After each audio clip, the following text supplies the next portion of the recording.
Welcome to the Infill Podcast, where we interview the most interesting members of the 3D printing and maker communities, live and with audience participation. And now, here is your host, Jonathan Levy. Greetings, good morning, good afternoon, good evening, and good night, my fellow 3D printing enthusiasts. I'm really excited about today's episode for a lot of different reasons. As you know, lately but I think much of the 3D printing community has been so interested in tool changers and how we can multi-material print, not just multicolor print, with less waste, less time, less issues, more reliability. And so tool changers have become very interesting. You guys all went crazy for a recent episode with Feder Suskin where we talked about tool changers. So this week, I'm really excited to bring you a special treat. My guest today joins us from India, and he's been working on an amazing open source tool changer project called WP-DAKSH, but also, as I discovered in our pre-recording, some other very, very interesting open source tool changer projects that we're going to get into. So without any further ado, let me introduce you all to Mr. Ankur Verma. Did I get that right? Ankur, welcome. Yep, you did. Awesome. And guys, let us know if our audio levels are balanced because I don't hear the audio the way that you guys hear it. You guys always told me that the audio isn't leveled. So I'm going to bring Ankur's level up a little bit. Dude, boost your audio. They're already telling me boost my audio. Okay, let's do that. In the meantime, Ankur, tell us a little bit about your background, how you got into 3D printing, but also who you are. This is a passion project for you, as I understand it. Yeah. So, hello everyone. My name is Ankur. So I am from New Delhi, India. I am a software professional by the day, and a tinkerer and a hobbyist, just like a lot of you guys out there in my free time. So I've pretty much always been interested in doing things with my hands, be it electronics, be it anything that kind of requires me to grunt it out. So did that throughout my growing years. And then when COVID stuck, apart from work, there was very little else that you could do. So the next big thing at that point of time was 3D printing. Got myself an Ender Pro during the COVID time and grew out of it in 2 months because it just wasn't fast enough. So started looking around for different ideas on how to kind of get into more thick of the things. So at that point of time, Voron 2.4 was just released, started sourcing the parts, given the fact that China was not an option because everything was kind of shut down. Had to make a lot of substitutions for the first 2.4 that I built. And that is still going strong. So the changes did work. So that was essentially like one of the earlier Voron 2.4s that was built. Not only in India. In India, it was the first one, but I think it was one of the earlier one that was built. So using that for a while, and we'll come to the issues that I faced with that, because a lot of that actually lets itself into what I've been doing lately. Sure. So once that was the 2.4 was built, I started working on different other mods. Built a tiny M. This is like the one that I built after the 2.4, but looks wasn't like a happy with the 0.1, but with like a stealth burner. It essentially is a tiny M. So it essentially is a variant of the Voron 0, but it uses 2020 extrusions, and it's a bit bigger than the Voron 0. So this was like one of the projects that I discovered that was being released, but the cantilevered bed was not something that I wanted to kind of use. So I did like the whole trident thing, and so this actually has like 3 level gantry with the belted Z on all 3 levels. So it kind of prints really, really well, does all the auto leveling and all of that stuff. So this is what got me started into that whole modding and doing my own thing with 3D printing. And me having no background in CAD and Fusion being something that was totally alien to me, Right. I picked up the next best thing, which was Tinkercad. Um, Okay. Wow. so I started learning on Tinkercad. Even the modifications I did for 2.4, this is the DAKSH, but the 2.4 is upstairs. So the modifications were all done on Tinkercad, so I started learning that. And till date, I do not know Fusion. Everything that I've done is on Tinkercad. I So can't even this believe thing that. is built Wow. on Tinkercad. That's a big Yes. takeaway for everyone at home in the audience. Like, don't let your lack of CAD skills, because sometimes I'll admit I get dejected as well of like, I wish I'd studied engineering. I look at some of these people who did study engineering. I'm like, they make such Yep. amazing things in Fusion or SolidWorks. Don't be intimidated. That's amazing. Yeah. So where there's a will, there's a way. That's the whole thing that actually kind of drives me. Um, and one thing that kind of stands out with any of these projects, so that is like the tri-belted Voron Zero clone. That essentially is one of the first IDEX switchwires, or this is the first IDEX switchwire that was actually built. Cool. It's lying in pieces right now, but this is essentially what got the CoreXZ IDEX kinematics into Klipper. So Tircon from France worked on the kinematics part. I worked on the hardware part of the whole thing. So this was the one that actually kind of lent itself to that hybrid um, IDEX mechanism that you see in Klipper right now. And that essentially is what the other IDEXs, be it the Tridex or any of the other IDEXs, they're also using that same That's really variant of rad. that same particular thing. So yeah, so these are all kind of like passion projects. You see a problem, you kind of start looking at ways to solve it, and that How? Where essentially did? is what Hold it's like. on. Pause. Sorry. Sure, My audience always tells me that I interrupt my guests too much, but I have to ask, like, that's fine. where do you learn all this stuff? I mean, do you just watch a ton of YouTube tutorials, or like, because you're talking about stuff that, I mean, where do you go to learn about CoreXZ kinematics a couple years ago? Yeah, so that's a very interesting question. So the kinematic essentially is not something that is new. It essentially is called the dual mark forged kinematics. That Mm, essentially is the technical name for it. And the mark forged set of printers actually started using that. But the difference between this kinematic, or the way the belting is done on this, and the way the mark forged was doing was that they had belting that essentially was not very convenient to do, or had a lot of slack in it when you actually kind of started looking at aligning things. So when the switchwire was launched, what I noticed was that you don't need to change the belting a lot. You only need to change, if you wanted to put two belts, there are already two belts going in the front here. So right. instead of kind of going into a single tool head, you essentially put them into two individual tool heads, and you can essentially Yeah. have a very stable gantry in there. So that essentially was what drove that. But the kinematics was essentially not available at that point of time. So Tircon who was a master in the Klipper kinematics. I must applaud him for that. He has Who's done a that? lot of other Who's that? stuff. Sorry.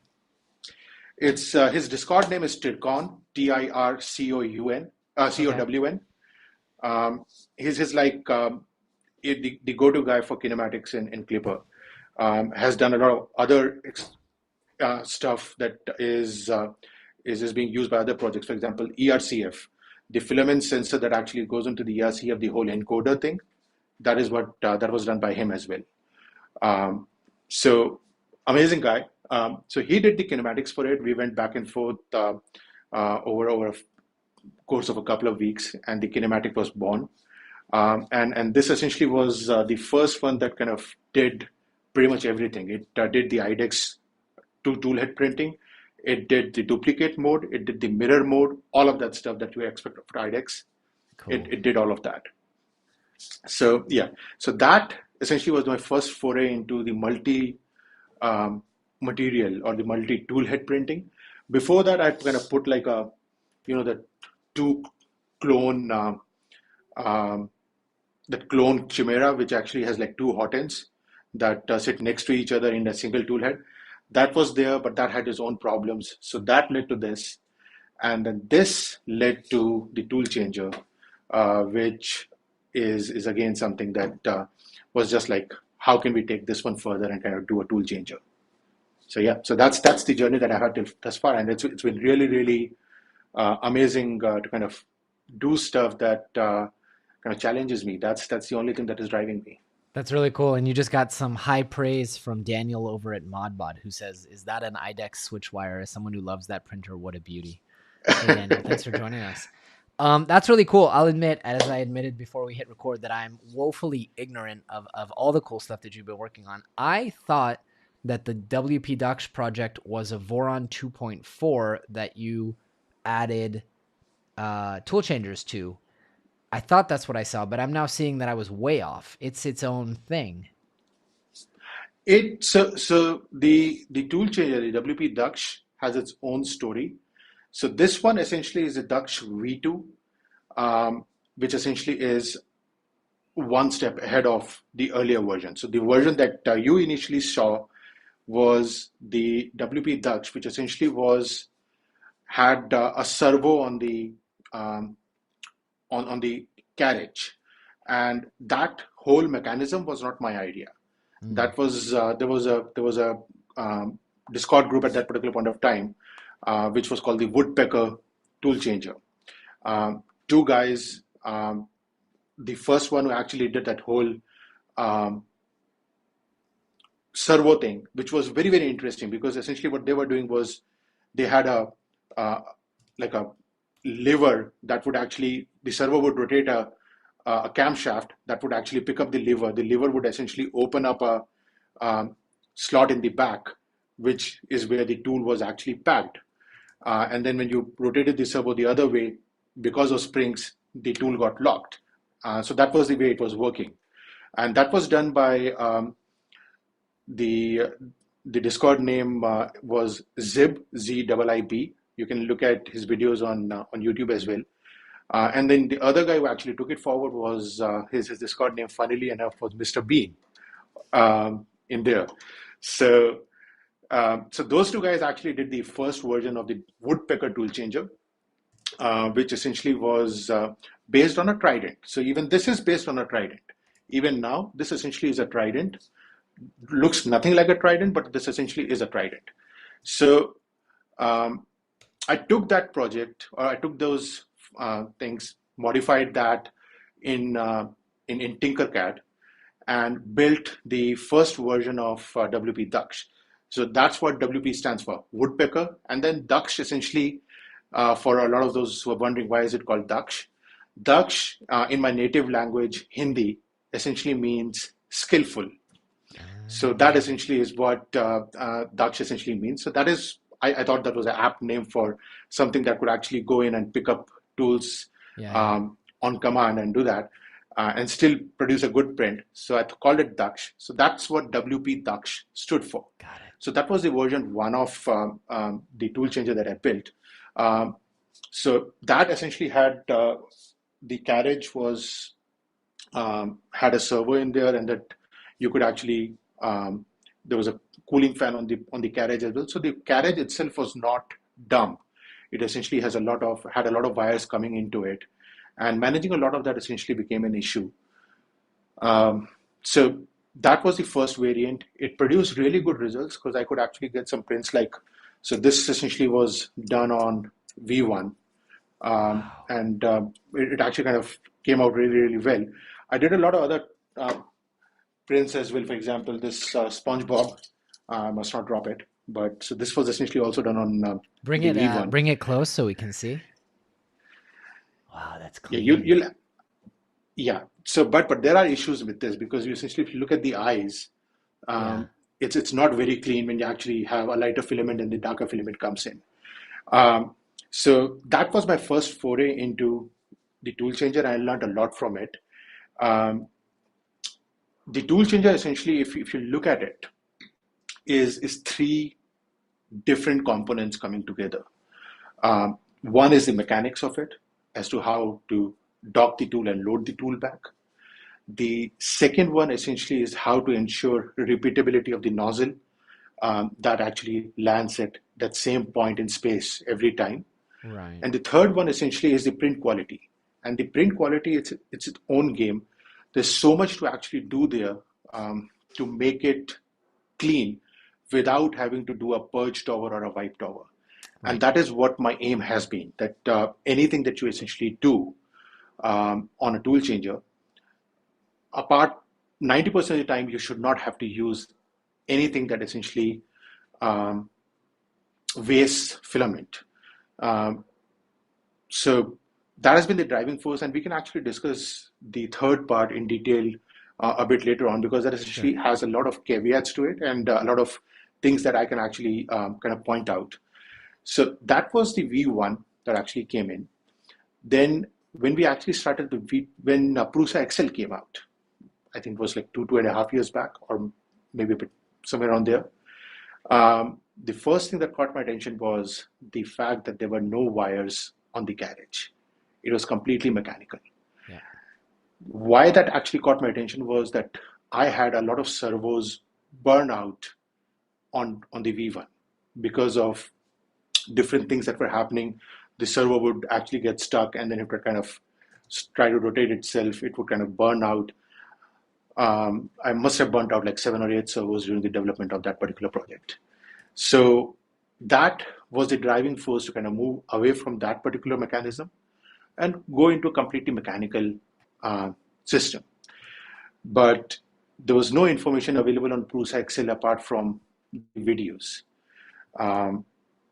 that you could kind of somehow decipher as to how that tool changing was happening and what was holding the two things together. So I did some reverse engineering, thought a bit about how it might be happening or what my version could actually look like, and had a lot of feedback from another great guy on Discord. His name is on Discord name is Zruncho, Zruncho, and a lot of the viewers must already know him because he's done a lot of interesting stuff with the Voron 0 format. He has done like a double dragon, which essentially is an IDEX within V0. He has done something called like a dual gantry system, where the Y gantry essentially is kind of a single gantry, but there are two carriages that essentially ride on that Y gantry, so they look like fighting each other. So there are two tool heads coming like this. So a lot of interesting kinematics and a lot of stuff that he's done. If you haven't checked him out as yet, please do check him out. So when we discussed how we could actually reverse engineer the mechanism for Prusa XL in something that was 3D printed, because my foray has always been, I don't have a CNC. I do not know anyone with a CNC, and I cannot get anything machined. So if I can build it with a 3D printed part, let's do that.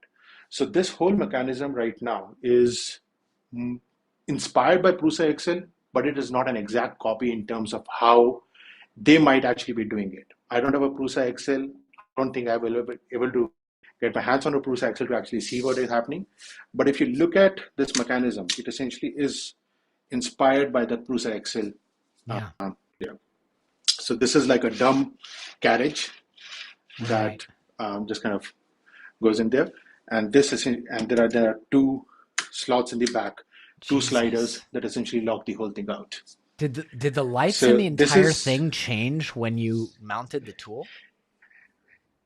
Yeah, because that essentially is the intelligent crash detection system that I've implemented in there. So if the tool comes off during a print, which will never happen, it will go into an error mode. Holy shit. You put it back, it kind of works back. If the tool is not docked properly, let's say if it actually goes like this, it is undocked. Again, it will change, it will detect that. Yeah, I have to remind myself that your day job is a software engineer. So this part for you is like, this is your home turf. I have to say, I'm a little bit blown away by you, Ankur, because first off, and I love Prusa, I love their brand, and I want an XL desperately, but they've got like hundreds of engineers on the software and hardware side making their XL, and I think they would be the first to admit it has not been smooth I'm sure your journey hasn't Yep. been smooth either, but you're one guy, and it sounds like there's a handful of people working with you on this, and it's open source, of course. So I'm sure you have a lot of help, Yep. but it's probably under 10 people working on this, largely in Tinkercad, right? And this looks like a really polished, amazing machine. It is. blown It away. actually has been it actually has been a lot of work that has gone into it. But yeah, so you have a challenge, you kind of try to overcome it, and that is what kind of drives you to innovate. So essentially, this is more like looking at something, trying to figure out how that might actually be working, and how you can actually get that to work in a 3D printed system. Right. So everything that you see in here is 3D printed. There Right. is no machine part. There is nothing in there. And what I have done is that I've kind of used metal inserts or metal rods and stuff to give it the strength that it needs. So all the contact points that actually are on this machine, be it when you actually kind of, let's say you slide it back in. So example, let's say if I was to pick up this tool, all of this, every contact point is metal on metal. The 3D printed part is already only acting as a shell to hold that metal piece in place. So this essentially is, you can run it really fast. The tool change time on this is under 4 seconds. We can go even lower than that, but it doesn't become practical because of all the hot end issues and everything. So 3.5 seconds is what this machine right now does as a tool change. And there is zero-based printing. The way it has been implemented, you don't need a wipe over 90% of the time. Wow. So you just wipe into infill or something like that? Nope. There is no oozing. There is nothing that actually happens. That's amazing. Park the tool. It kind of goes over the nozzle blocker. Right. I saw that. There's a nozzle blocker. Yeah. I feel like so I should have there's pulled up some footage of this so people can see it in action. Yep. Wow. Okay, lots of questions already. Sure. My first question is, why don't you, I mean, it sounds like you have a lot of time. Your business, your software business, probably, you're not as involved day to day. Why don't you do this as a commercial project? Excellent question, but never thought about it. And the fact that, so I don't have a lot of time in the sense that I have to look after the business as well. And that essentially is what pays the bills at the end of the day. When you come around to kind of doing something like this full time, there's a lot of sourcing involved. There's a lot of support that actually goes in when you actually provide a machine to someone. That is something that I don't want to get into. I would rather actually take this as a hobby that it is currently, and that's fair. And just kind of continue with this. I wonder, because that's kind of what happened with the original Voron, right? They open sourced it because it didn't work as a commercial project. And then the positron as well. Kraylin got, another job offer and said, here, someone else run with it. And I wonder if there is a future, it could be very interesting, if there's a future where LDO makes a kit for the WP-DAKSH. Yeah, so one thing I want to correct. So this is not WP-DAKSH. WP was the woodpecker, which was the system that was there. This is DAKSH. This is pure DAKSH. So okay, cool. This is pure DAKSH. Yeah. So cool. WP, the woodpecker stuff was really, really intelligent at that when they did it, because it used, believe it or not, it actually used 2 V6 nozzles to lock the tool in place. Mm-hmm. That was how interesting it was when you actually looked at it. The mechanism was amazing. Had its own drawbacks and stuff, but when this I took that mechanism off the carriage, this became DAKSH. Okay, got it. All right, cool. I'm pulling up that because I do want to show people some pictures of stuff, just in case people are watching the video version of this. So check this out. There is a GitHub already. Someone asked already, Daniel Modbot asked if there's a CAD, and I see that there are CAD files, step files already. Yeah. So I just want to kind of give a shout out to someone for the CAD stuff, because as I told you earlier, I only do Tinkercad. I have zero skills in Fusion. I cannot do CAD, and that was essentially one of the biggest things that was kind of holding people back from modifying or working on this project. So recently, a contributor joined into the project. His Discord handle is 3D5 My Life, very apt. And he is an amazing guy with fusion skills. So everything that you actually see on the CAD part of the step files and everything, he did it, and he did it really, really fast. I think it took him a week to actually do the whole CAD for the machine. So there's a lot of focus and a lot of contribution that actually is coming in from a lot of people, be it the actual hard work that actually needs to be done to either do the CAD stuff, or someone whose brain I can go and pick and kind of think about different solutions and stuff. So kudos to everyone to actually kind of get me this far with something like this. That's really cool. Thank you to community contribution. I'm sharing now the GitHub link as well. Would you like me to make an introduction to someone at LDO? Because it would be really cool if LDO did a. I mean, it sounds like let's look at the bomb. It sounds like because it's so much 3D printing, it's not like you so which one are you looking at? The DAKSH V2 or the WP-DAKSH V2? V2, yeah. So the bomb itself is very, very simple to source. When you actually look at it, so wow, it really this is. tool head. So these two prongs that actually come out, these are MGN12 rails. So these are like 50, 35 mm MGN12 rails. There's a bearing that actually sits in that hole, and there's a dowel pin that actually goes through it to lock it in.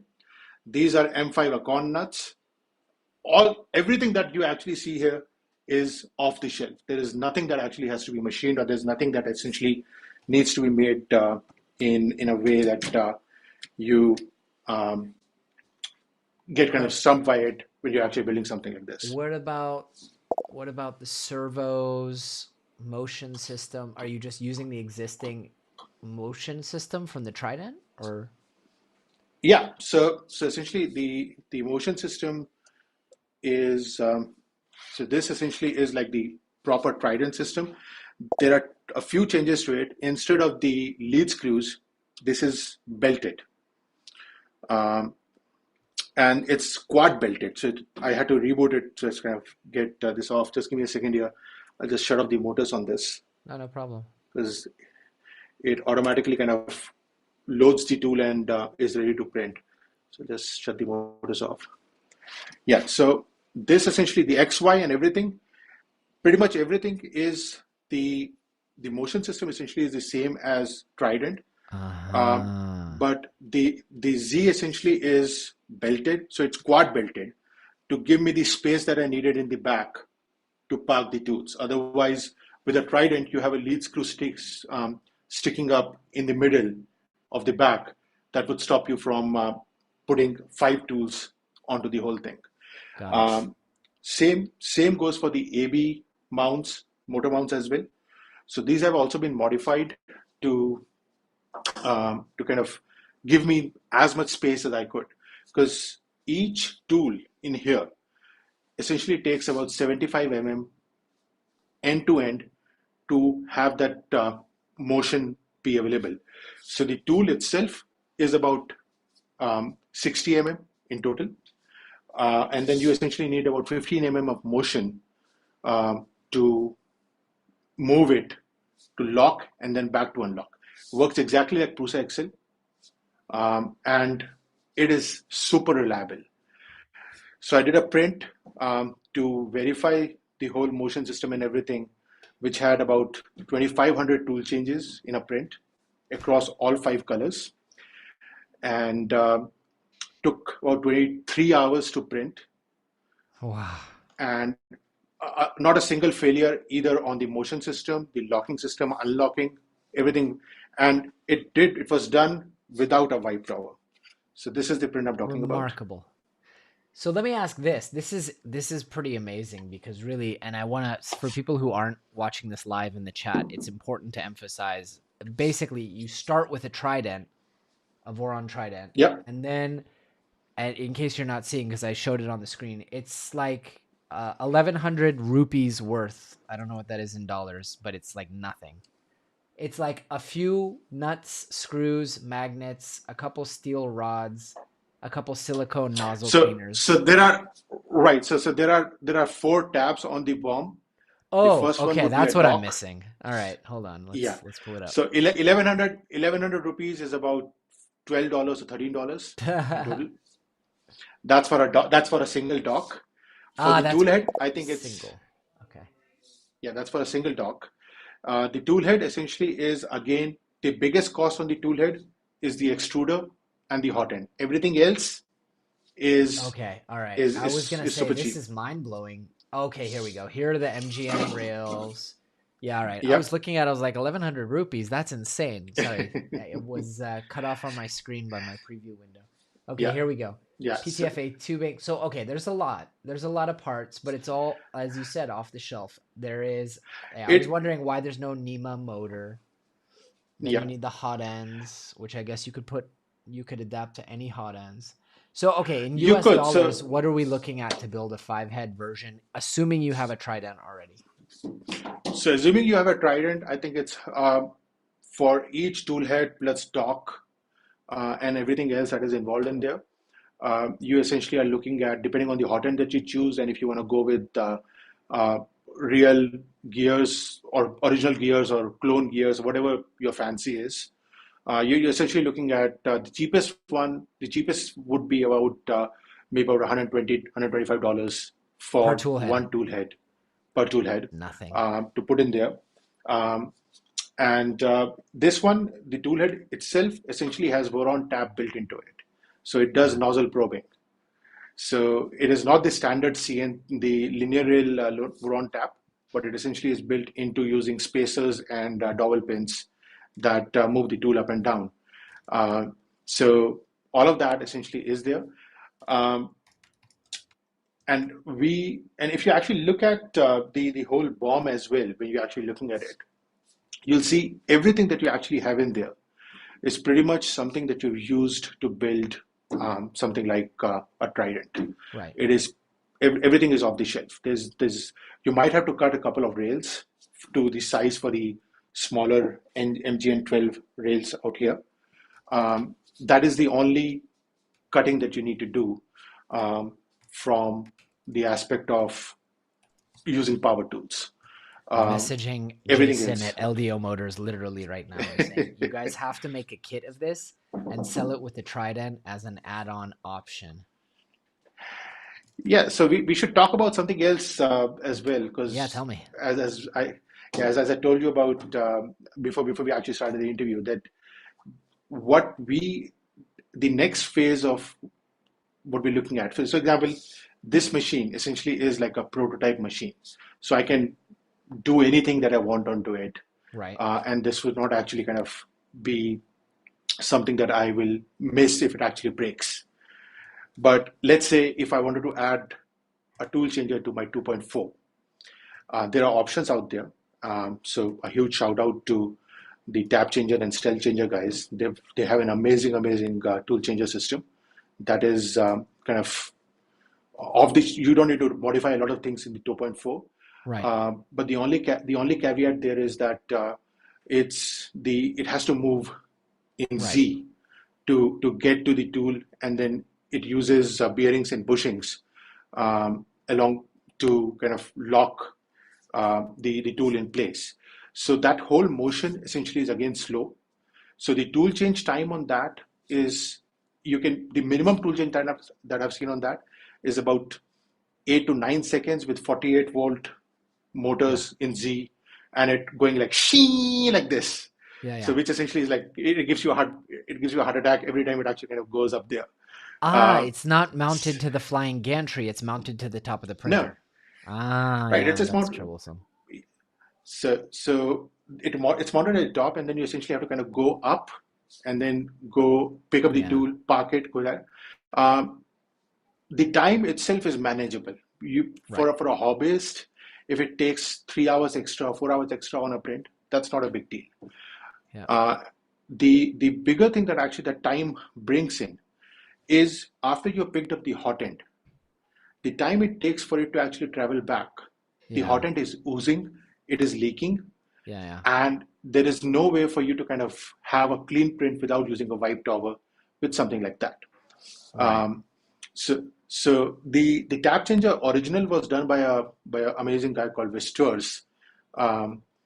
He is on YouTube. If you actually look, he has come up with a new system that is just called a lift bar that keeps the tools a bit up and moves with the gantry. But even there, you essentially cannot keep the tools at the same level as the tool that is printing, because the tools are sitting in the build space. So if you do that, you essentially are losing out on build space in there. Even this loses out on the build space because of the fact that you have tools now parked in the back. So this essentially loses about 50 mm of tool space in Y. After all the modifications that I've done to kind of extend things out and everything. So again, as I said, this is a prototype printer, and that build space lost is something that a lot of people are not comfortable with. Right. The other bigger thing with adding the tool changer like this to something like a 2.4 that I have running is that I have that machine dialed in. I would never want to take it apart to do anything to it, because I know my struggle when I actually built the 2.4. It took me at least 6 months to get it to a point where it was printing reliably for me and kind of working in a way that I wanted to. So taking it apart and kind of putting in new things in there is not something that I personally would ever do on a machine that is working. And that essentially is a machine that I use for all prototype developments and everything, so it cannot go down. What we are looking to do now is to develop a bolt-on system. So you have, it's a system that essentially is like a frame with its own motors, it's its own tool gantry, which essentially is going to keep all these tools. You bolt it onto any system, be it a Trident, be it a 2.4, be it a VZ board, be it a rat rig, or any of the systems, even the commercially available ones. For example, the Sovol that you recently did. You could find a way to kind of bolt that onto top on the front Trudon, which is like a Voron 2.4 clone and everything. You just bolt it onto top of on that, and the system would essentially work without you having to modify anything that you actually have in your printer, except for changing the X carriage, which a lot of people are fine with because they use different tool heads all the time. Right. So this is the only thing that you're changing. Everything else on the printer remains exactly the same. Right. There is nothing that you have to do belted just to make space for anything. You don't have to do anything in terms of having to modify idlers or anything other than that. It bolts onto the front and has its own tool changing mechanism. And we're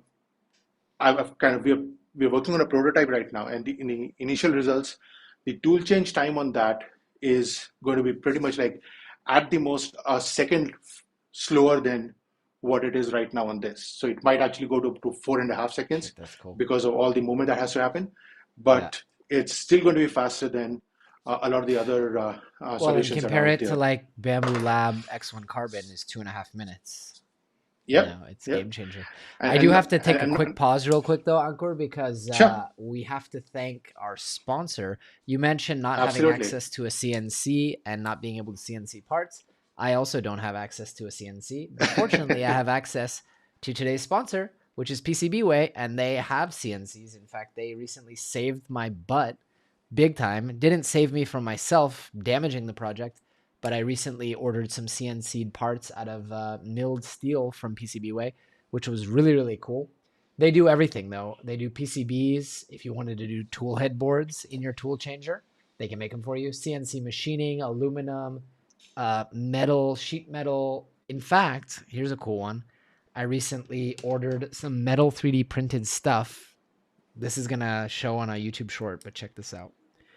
I liked that my multi-tool has a screwdriver, but the other side was a flathead, and I never use a flathead because we work on 3D printers. So I designed and custom printed my own bits, which have one side Phillips and one side, that's not showing, one side Phillips, one side hex, 3D printed. No other way to make this because no one's going to make, one of these on a CNC or a lathe. And now I have them. And now when I know I'm going to be working on a Voron, I put that in my thing. Anyway, this has gone from sponsor read to show off time of my cool new toy. But PCBWay is a longtime sponsor of the show. Check them out. They're awesome for anything you need CNC'd or even 3D printed. PCBWay.com or visit the link in the description to get $5 off your first order. All right, we're back. I want to ask you, so okay, you've got this plug-in system. How in the life cycle of a product, right? There's like the bleeding edge, the early adopters, and then there's, where we all have it. Is now the time for hobbyists to get into tool changers, or is this still in your mind needs to be really kind of power users? No, I think it's the first one. With Prusa XL essentially kind of coming out, the myth around tool changers being super complicated or it being super difficult to operate, that has been blown away. And with a company like Prusa essentially coming into the tool changer market, it's not only the hardware that actually has evolved, the slicer itself has evolved to a point where you essentially have a lot of more options that you can use to minimize the waste, increase the reliability of your parts that are being printed. So slicers essentially were the laggards when you actually were talking about multi-material printing before this. With Excel being out there, Prusa had to kind of make these slicer adjustments to make it a complete package. And that is what they've done. I do believe Cura also is coming out with a lot of features for multi-material printing. So the slicers have started coming into their own now as well. And so DAKSH is not the only option that you have. Right. This is like one of the other multiple options that are out there. People are working on amazing stuff. I mentioned about Tap Changer. Tap Changer was the first variant. Stealth Changer made it a lot more reliable and a lot more easier to build. So that particular team essentially also did a lot of work. And it's an amazing community out there as well. Then there are people actually essentially working with magnets, electromagnets or stuff like this. So the tool changer ecosystem actually has exploded in terms of the number of variants that you have that you can actually pick and choose based on what your preference is or what your machine actually allows you to do. With the bolt-on, we essentially are looking to change that to actually give a one-size-fit-all solution to all, pretty much like any of the CoreXY systems. But that essentially is still under development. Maybe a couple of months, you essentially have the first prototype ready and everything. But just to kind of give you an example of where people are looking to go with tool changes. And this is something that happened to me about a couple of weeks back. So there's this student at UCLA. He's into bio genetic stuff, that building organs out of tissue ink and all of that stuff. So he contacted me and he wanted to adopt the DAKSH Tool Changer to, instead of putting down filament, he wanted to kind of put in syringes on the tools and build organs that can actually be used in research using cell ink. So that is the kind of stuff that really is exciting when you actually look at the possibilities what a tool changer, when it becomes a mass commodity, can actually bring it. You essentially, because you're not limited to having only filaments in there. You can actually have different tools. You can have different systems. You can have different, for example, he was going to use syringes with a pneumatic pump to kind of, like an extruder to kind of put the ink down. So it's exploding.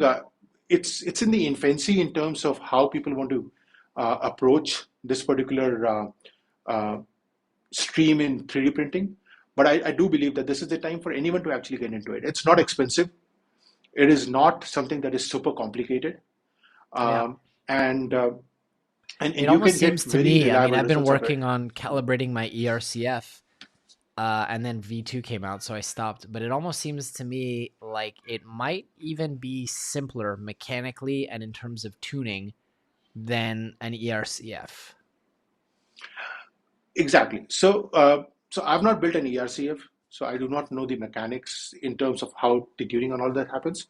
But I can speak to the fact for this, that once you have the initial tuning done, that profile, which essentially is the software profile for Klipper, as well as the slicer profile, can be passed around and used with very minimal modifications, because you essentially have that ecosystem already built, where people, if you have a Voron 2.4, you actually pick up a profile or a build profile from within the system, and it starts working.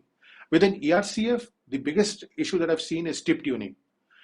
That essentially takes a lot of time for people to kind of get the tip to be formed the correct way. Yep. They've done a lot of work with the ERCF V2 to actually bring that down. But the material waste on something like an ERCF or a trad rack or an MMU, it kind of just shrinks my heart to see all that material go to waste. Totally. That's the main reason. One of the main reasons I'm building my filament recycling project is multicolor up until now. I mean, I waste a lot just because I have to print so much stuff to test printers and other things. But as I have 15 benchies just sitting on my desk from all the printers I'm testing right now. But I also get a lot of failed prints because I'm working with a lot of untested printers that the profiles aren't ready yet and all that kind of stuff. That's part of the job. It's really exciting. I guess, do you think, you mentioned some other projects and it sounds like you keep up with all of them. It sounds to me like DAKSH is kind of on the cutting edge, and if people want an easier way to play with tool changers, maybe Stealth Changer is a good starting point, or would you feel the other way around? Yeah. So it depends on the machine. So if you have a 2.4, a Stealth Changer essentially is something that is going to require very little modification to your machine itself. A 2.4. Okay. A 2.4, if you have a 2.4. If you have anything like a Trident or a VZ-bot or a rat rig, which essentially is a moving bed system, there is no movement in Z that you can do in there for the tool head. All the Z movement happens on the bed. Right. So Stealth Changer cannot be used for that. Got it. Without a modification that kind of brings the tools down and works like that. Because all the locking and unlocking mechanism in a Stealth Changer and tap changer is in Z. So the other related point to kind of that, in terms of moving towards a zero waste printing or multi-material printing, I mentioned time for the tool to travel from the dock down to the print or anything like that.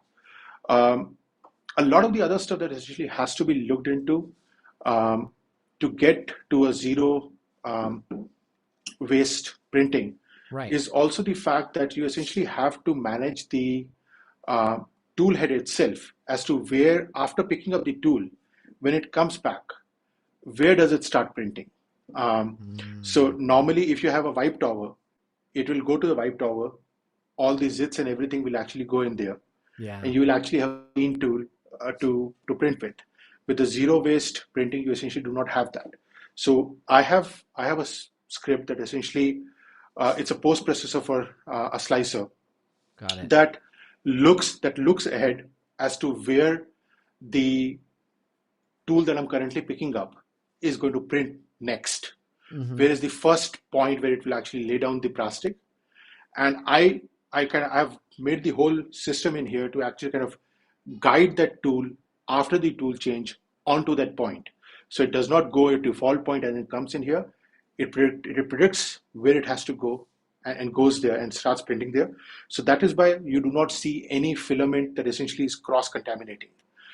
The filament that essentially, even if there's a little bit of ooze, it will actually go into the same color filament area on the print when the tool comes back. The other thing is also the tool head heat management. So you have the tool parked if you let it go down to 175 or 150, depending on what hot end you're using, normally 175 to 180, 190 works fine for PLA as it's parked. You de-retract a bit and then you park the tool. When its time comes, it has to go back up to printing temperature as well again. And that is the time again when oozing happens. And it takes time for, depending on your hot end, it will take maybe 2 seconds, maybe it will take 5 seconds, maybe 10 seconds to get up to that particular point. So the software for DAKSH essentially does predictive heating and cooling. So in the middle of a print, it knows that this is the next tool I have to pick up. It will start heating it up 10, 15 seconds before that, so that by the time the turn for that particular tool comes, you essentially have that tool sitting ready to print, and any of the dripping that has to happen happens on the nozzle blocker. So you essentially just pick it up, come back fast, and you essentially kind of just go in and start printing there. That helps reducing the waste or the zits and everything that has to happen. It also helps in reducing the print time. You don't have to wait for the tool to actually get up to speed. So a lot of those features have been implemented into DAKSH, and that is something that kind of allows you to print something like this without a wipe chip, without a purge towel or a wipe towel in there.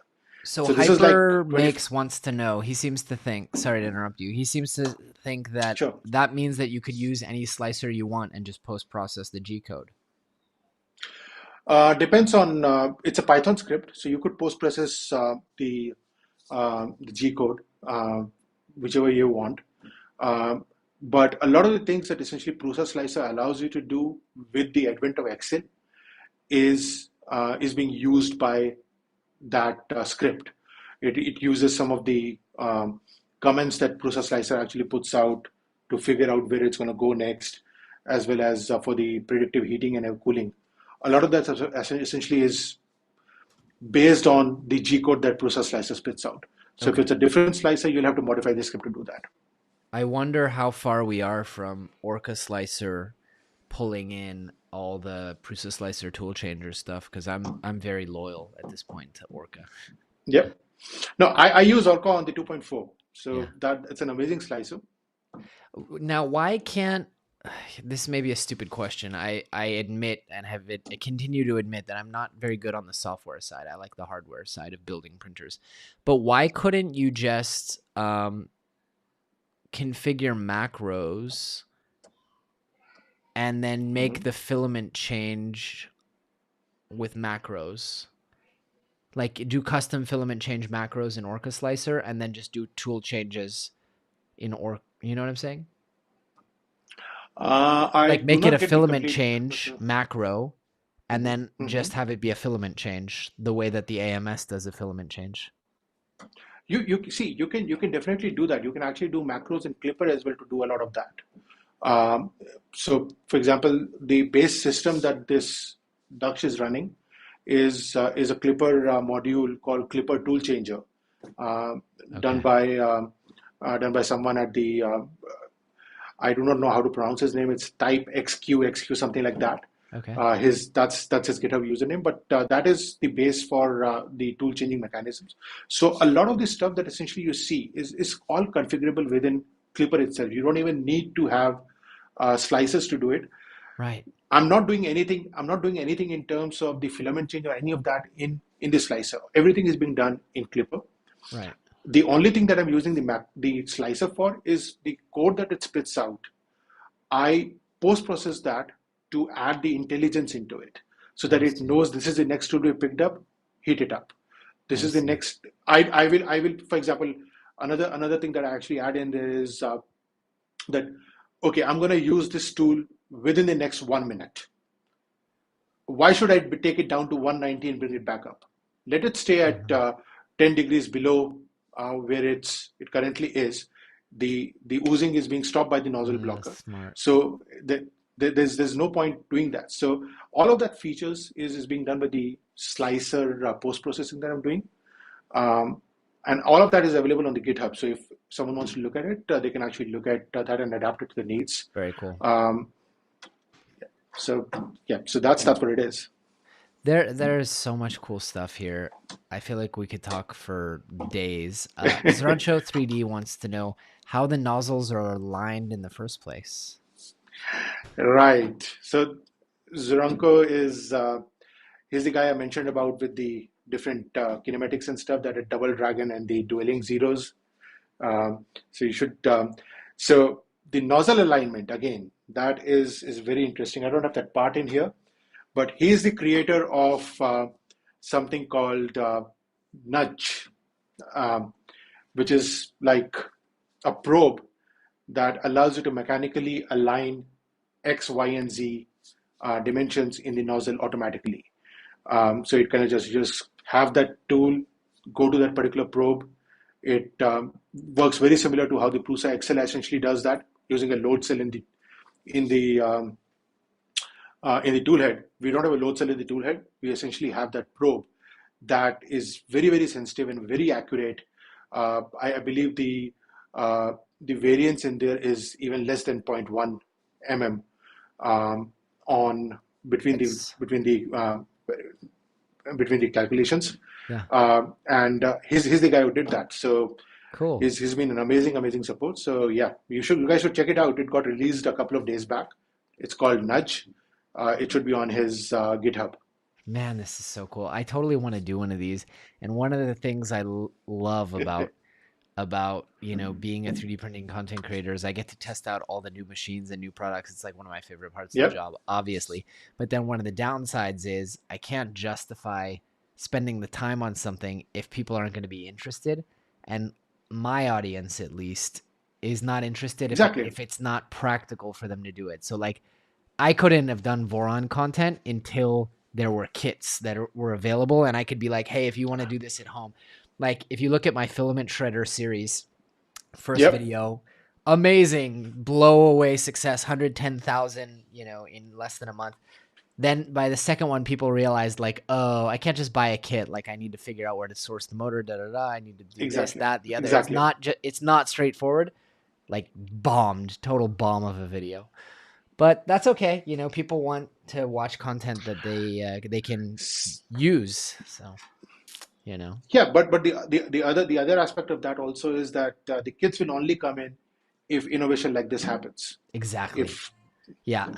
So I think it just comes down to I need to wait until things are more commercially viable. Whereas Modbot Daniel was in here, his audience, and I'm part of his audience, loves to watch him do cutting edge stuff. Yeah, it seems like. Or Narrow. People love to watch Narrow be on the bleeding edge of, he's the first one to do a lot of different things. So, Yeah, and that kind of brings us to the point that I was making earlier in terms of that bolt-on solution that we're kind of working on.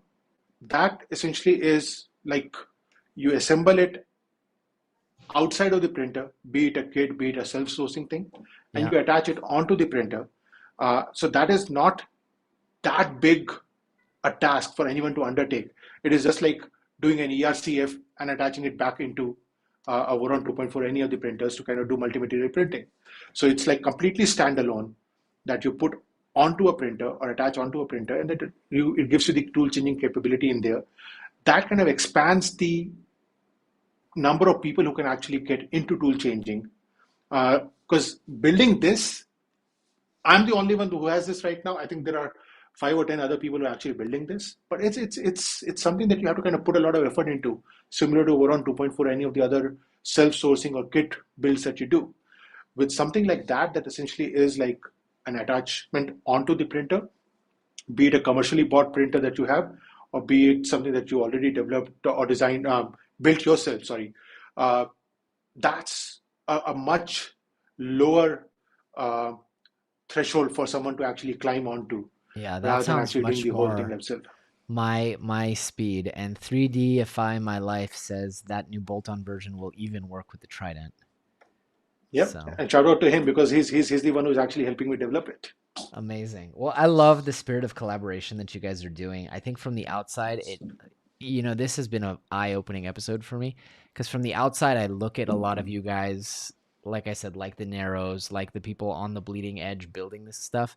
And I'm intimidated by, I'm not an engineer. And then you start the interview with, Actually, I'm a software engineer. I have no engineering background, and I don't even know how to use Fusion 360 to this day. And I'm just like, well, shit, Yeah. none of us have an excuse.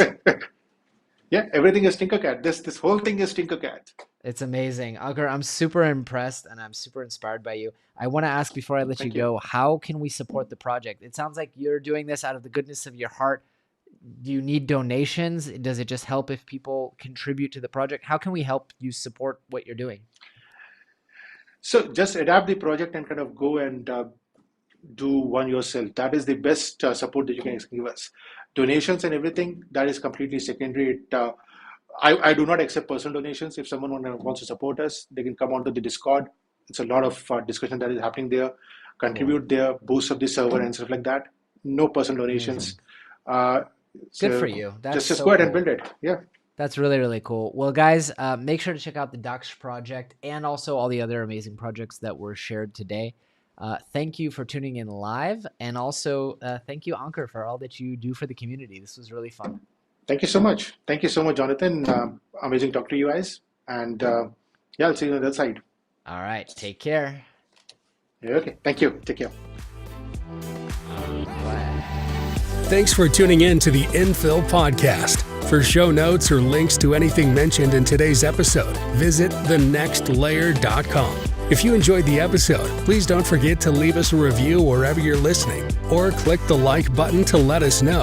And consider subscribing to The Next Layer on YouTube so you can tune in live and participate in the next conversation. We'll see you on the next layer.